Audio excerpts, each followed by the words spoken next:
Hi, everyone. Welcome to Studio Jake. I've got my Batman backdrop, so you can probably guess what the topic is today. Before I get into it with my very special returning all-star guest, Rosemary Dewar, I want to remind you to like this video, share it out, and subscribe to Studio Jake. And don't forget to ring that little bell because YouTube is doing this weird thing where they're curating your subscriptions. So you may not see me, even though you're subscribed to me, so ring that little bell. That way you get the notifications. But again, very special guest. Rosemary Dewar has officially become my most frequent guest, and I'm very excited about that. Any topic I throw at her, she's ready for. She comes packing. So Rosemary, thank you for coming back. Thank you, Jake. Thank you so much for having me back. And again, it's like you keep picking topics that I actually like. So exactly. I aim to please. And as you can see from my backdrop, normally I have my really cool pegboard, but Rosemary and I are actually going to be talking about my favorite topic, which is Batman. So, and in fact, the lack of Batman on television.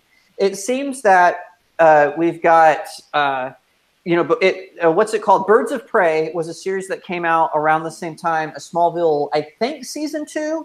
And it was a series where instead of Bane breaking Batman's back, and that's why he went on a sabbatical, the Joker and Clayface actually killed Catwoman and paralyzed Barbara Gordon. And so Batman gets instead of him being broken physically, he gets broken emotionally and leaves. And so Barbara Gordon, she becomes the Oracle, and she trains Black Canary and the Huntress. They kind of based it off the Earth 2 stuff where Huntress is Batman and Catwoman's daughter. So that kind of started this trend of TV shows based in Gotham without Batman. And I'm a little curious, Rosemary, did you ever watch Birds of Prey? Did you see it at all? No, I haven't been able to review that at all yet. Well, don't waste your time. I watched all the episodes. It was awful. Which Birds of Prey is actually a really good comic series, of course, depending on the writer. But they took it and made it just another CW soap opera, hence why it was canceled. And although I did hear in season 2, they were going to bring in Dick Grayson, and Dick Grayson was going to be Batman, or at least that was the rumor.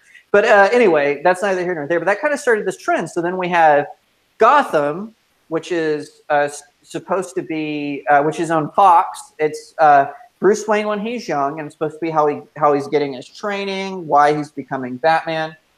Then we have the Arrowverse, which is the CW, and they allude to Batman so many times, and Green Arrow even has fought Batman villains like Ra's al Ghul, like Deadshot. I think he even fought the Clock King was originally a Green Arrow villain, but he became a Batman villain because of Batman the Animated Series. But and now they're going to introduce Batwoman, but no Batman. And I'm just curious, Rosemary, what do you think of this upcoming Batwoman series? Are you excited for it? Are you going to give it a try? Or what do you think?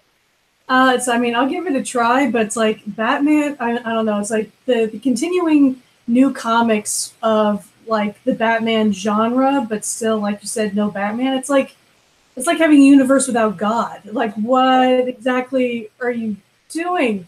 The basis for like the conflict and the psychological kind of thrill of it and suspense is kind of like gone. It's like eventually I don't know. It's like kind of like what we're going to talk about today with White Knight. They're trying to make him obsolete, right? And it's such a mistake. It's such a mistake to do, and I'm kind of sad to see it. And I am too, because especially I understand why they started with Green Arrow, because I think that they wanted to say, hey, can we make this fly in a post-Smallville world and so they tested it out on Green Arrow because, they did it with Smallville with Superman. And so like, can we do this with Green Arrow? Can we make this work? And they did.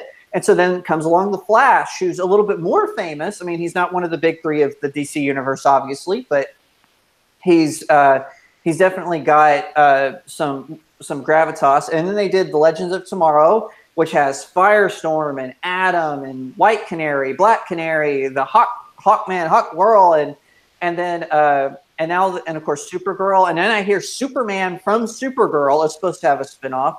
They did Black Lightning, which is his own universe, though he said that they might do a crossover at some point.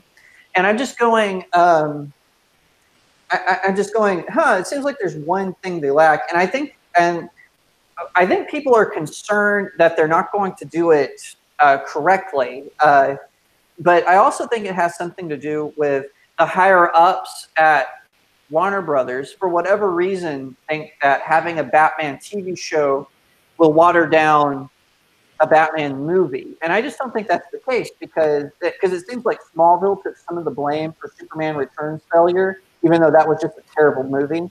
Yeah. So do you think? Do you agree with that? Do you think that that's what the logic is? Hey, if we have a Batman show, people won't go see the movie. Well, part of the problem again is what rights belong to who. It's like after the Disney and partial Fox matchup merger, and then it's like in Gotham still being somewhere else. There's a lack of communication in development, right?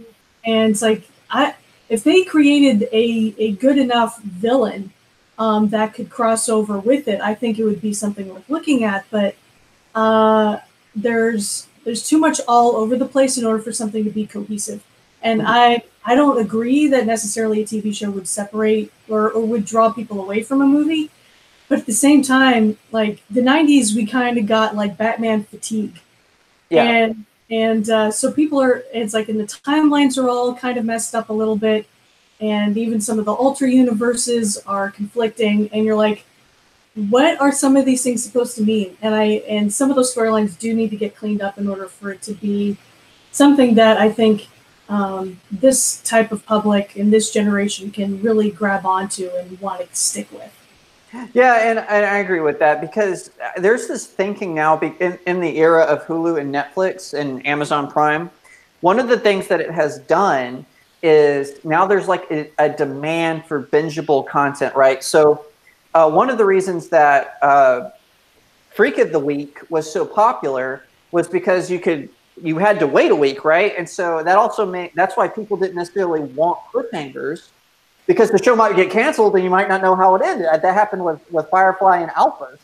I think that now, though, there's like this demand for bingeable content with Netflix and whatnot. So, like, especially if you watch Gotham, that's definitely the case. I mean, it's almost heart-wrenching waiting for the next the next week, because especially if you're a fan of the show. But I think that has something to do with it too. So I remember Smallville was when shows were first starting to come on to, like, I think that's when Crackle was still a thing, and they were putting Smallville on Crackle. Not Crackle. I can't remember, but it wasn't Hulu or Netflix. It was another streaming service. And so when they started doing that, then the arc started coming, because people would just wait for the whole season to be uploaded, and then they just watch the whole season.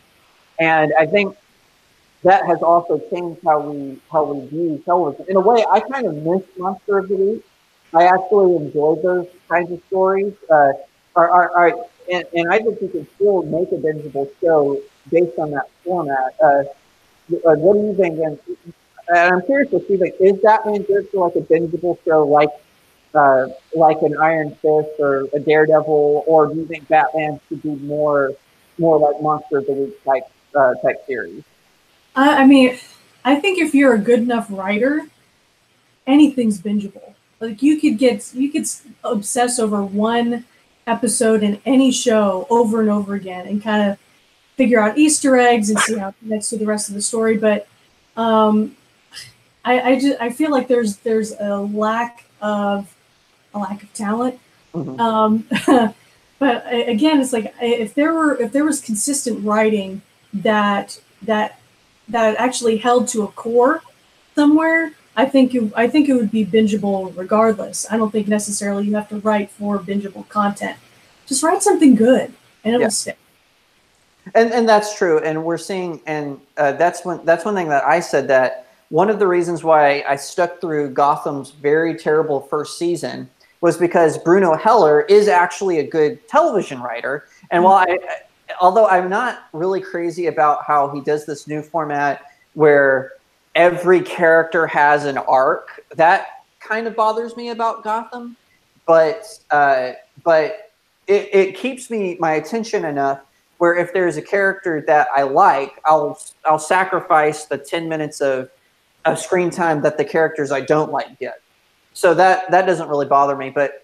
And one thing about this Alfred spinoff, which is it's being created by the guy who is running Gotham, so I know it's probably going to be good. I think it's going to be more like a spy kind of show, which is fine. I think that will. I think we'll see that come to fruition. But honestly, I just don't care because for one thing, they're putting it on Epix. Do you watch Epix? Do you even know what their lineup is? No, I don't watch it. No. I wonder if this is like Warner Brothers testing the waters. So if Alfred does good on Epix, they'll eventually move it to the CW or something like that. Is that the only station they own? Is the CW? Do they own any other television networks? I don't think there's a WB. I'm unaware. I'm not sure. Huh. I honestly don't know either. I'm sure they do, but I remember because the CW was when Warner Brothers bought UPN. I don't know why they didn't keep it. No idea. Don't know why.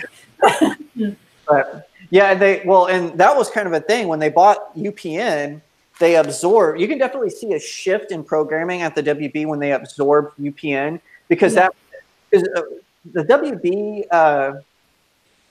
shows were more slice of life. You know, I'm thinking like Gilmore Girls, Seventh Heaven.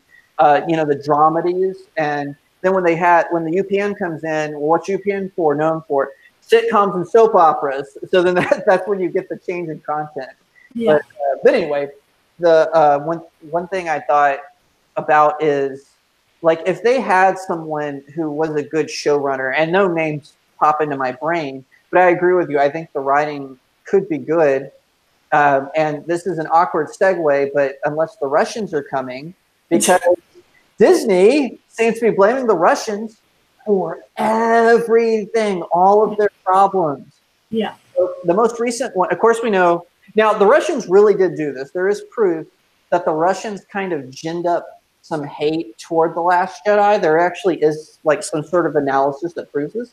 But even the guy who did the study said it wasn't really enough to tip the needle in any sort of way.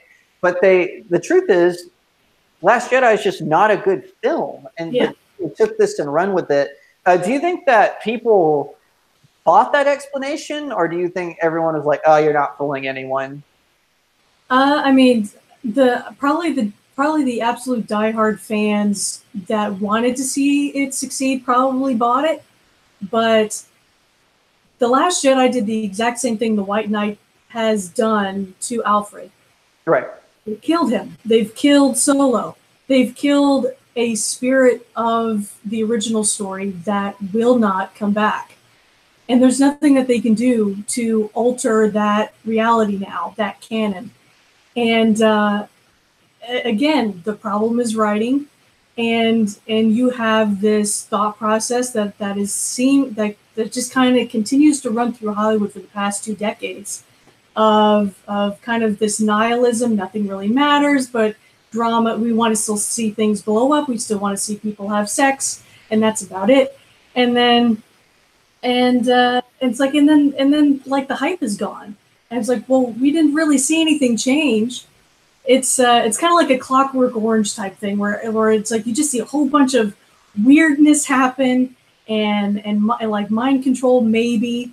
And then, but it doesn't change. It doesn't change anything. It changes absolutely nothing. And recently, they just blamed it for something else. Now, this time, I did think Disney overreacted. Like when they fired Sean Gunn, I actually had a disagreement with a coworker recently about this. Was Sean Gunn made very pedophilic jokes, and so I know they're from years ago, and I know that.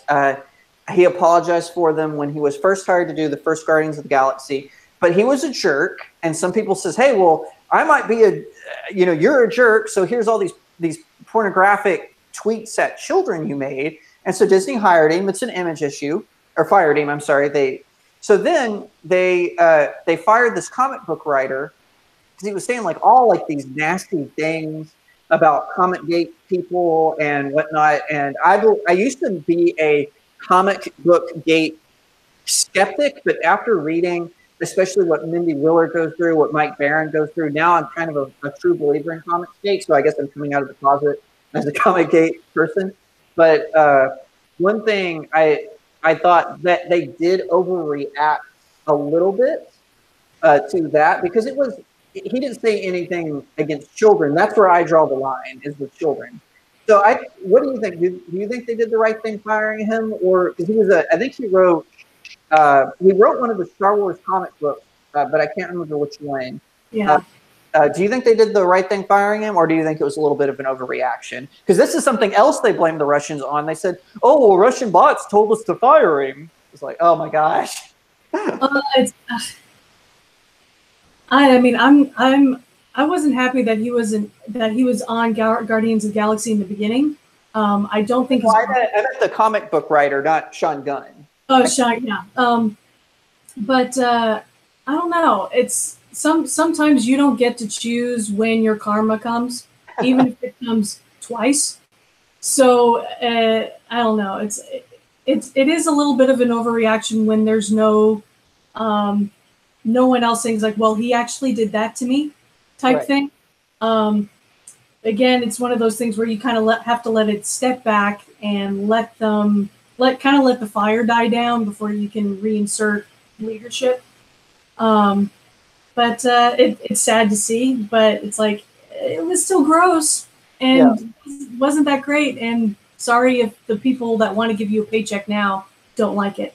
And I have a feeling Sean Gunn, apparently Warner Brothers is picking him up. As long as they hire extra security at Warner Brothers, that's fine. Keep the kids away from him.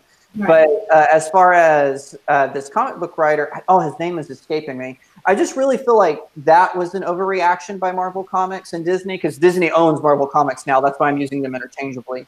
I feel like his was an overreaction because he was saying nasty things, but I don't think that they were fireable things unless he was saying them about his boss. But yeah, I do see your point in that you just don't know when karma's going to get you. But I have a feeling he'll be picked up. The guy is a very talented artist. He'll be picked up by someone else. Speaking of artists, guys and gals, I put Rosemary through something. I actually wasn't. I asked her through texting. I said, "Have you read Batman White Knight?" Now, I didn't actually ask her to read it, but being the all-star guest that she is, she took one for the team, and she did. Now, I want to be clear. Sean Gordon Murphy is a fantastic artist. I love his artwork, and he does the art for White Knight. Rosemary, probably not gleefully, but did read the whole thing like I did.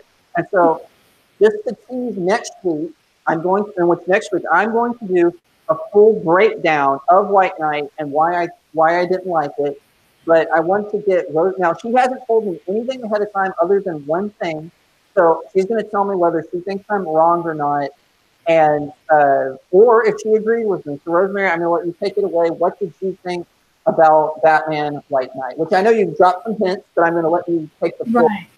Yeah. So, I mean, kind of like what we already see in Hollywood now. It's like anyone that you don't agree with or you're trying to fix is a Nazi, and this is what they do with Batman in the White Knight. They make the Waynes somehow connected with the Nazis with one project that they actually use to counteract the Nazis, and you don't figure this out till the very end of the story, and it's like, and Mr. Freeze is connected with it. And it's like he's using science that he used while working with the Nazis as well, and it's one of the things that that ends up killing Alfred off. Alfred. Yeah, spoiler alert if you haven't read it.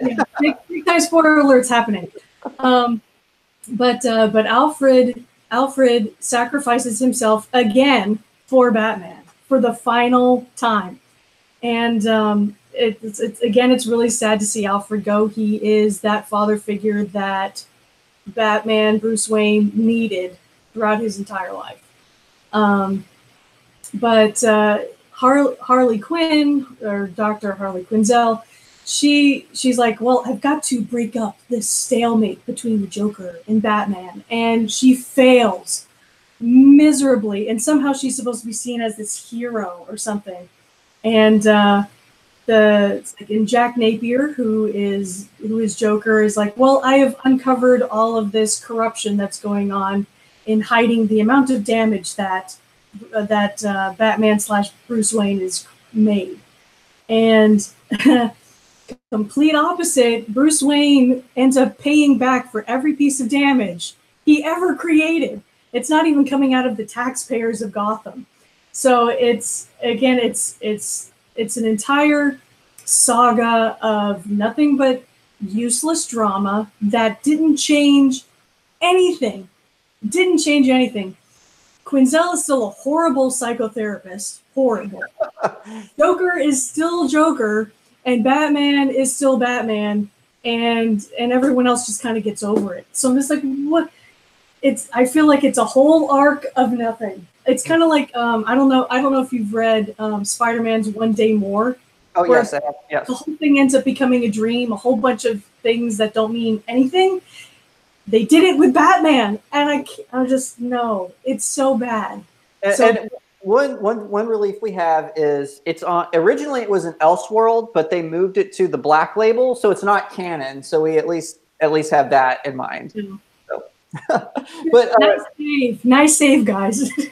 Well, and I was going to ask you, because I do want to say there are, even though I completely thought it was awful, I did have a few things I liked about it. So I'm going to ask you, was there a couple of things in it that you liked?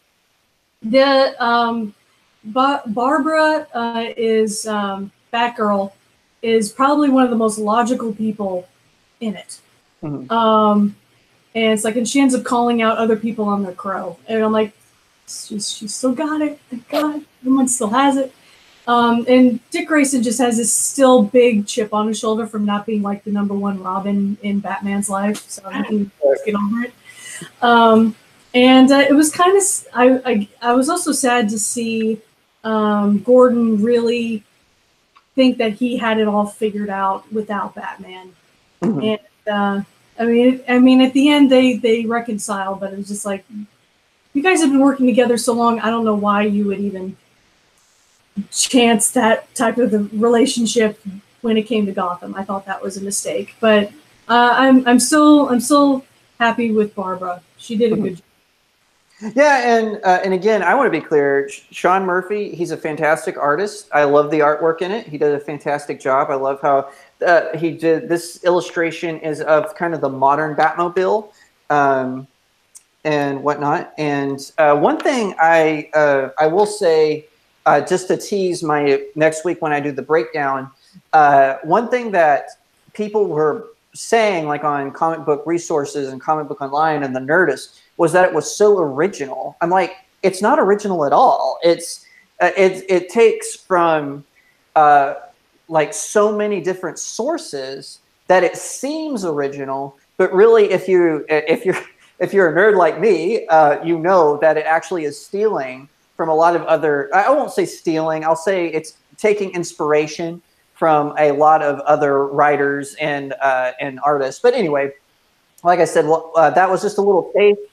Rosemary and I are a little bit in sync, but maybe I'll get Gordon Murphy. One time when he did the first interview before it came out, I wrote an article about it I wrote an article about his interview on the Daily Wire, and he's not verified, so he got pissed off at me and was like, he and I were going back and forth about it.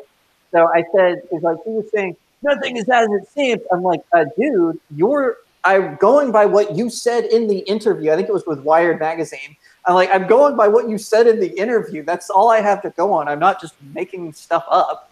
But anyway, like I said, next week. Oh, and also, I will say this, that my breakdown will not be live. It'll be pre-record, which a lot of my episodes are pre-recorded, so I know that's nothing new for you longtime watchers. But it's going to be pre-recorded because I'm going to be at LA Comic-Con. So if any of my subscribers are in the LA area, come and find me. I'll be wandering around taking pictures with cosplayers and hopefully getting to meet Danny Trejo while I'm there. I actually just had Trejo tacos. and they are fantastic. They're completely worth $10 for 3 tacos.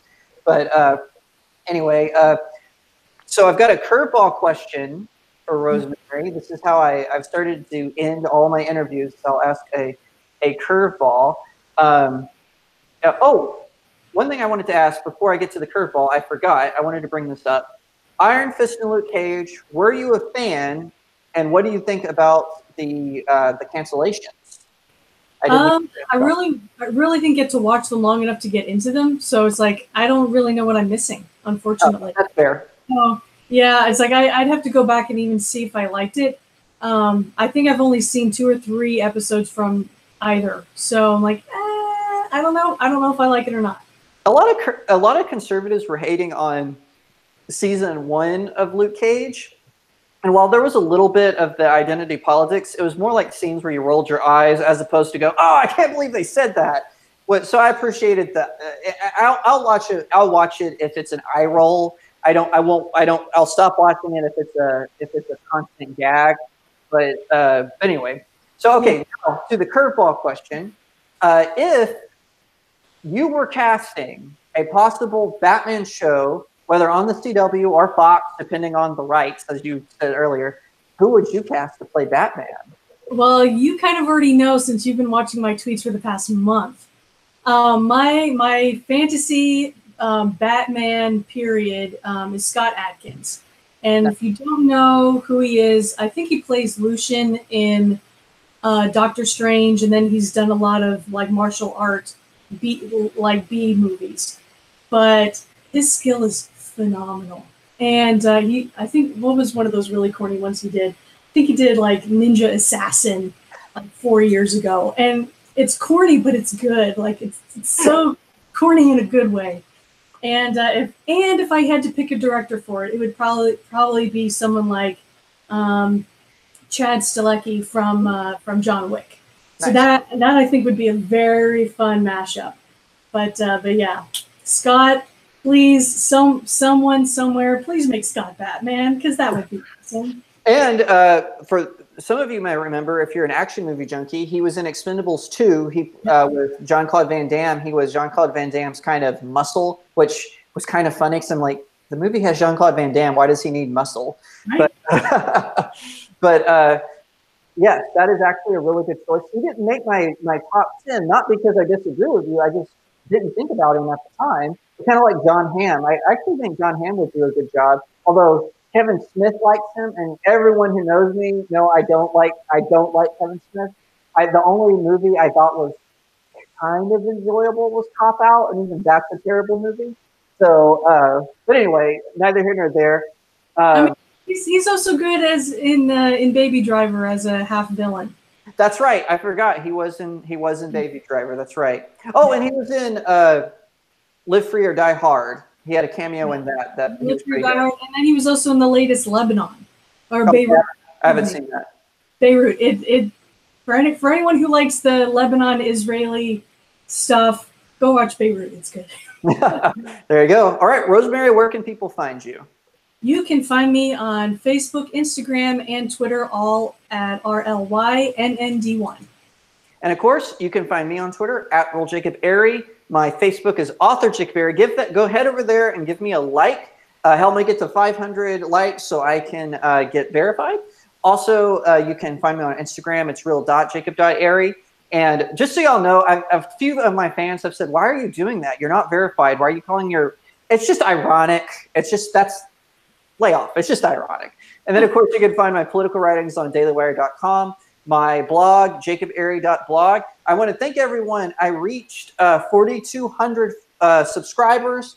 So tell all your friends about it so I can get to that magic number of 5,000. Thank you so much.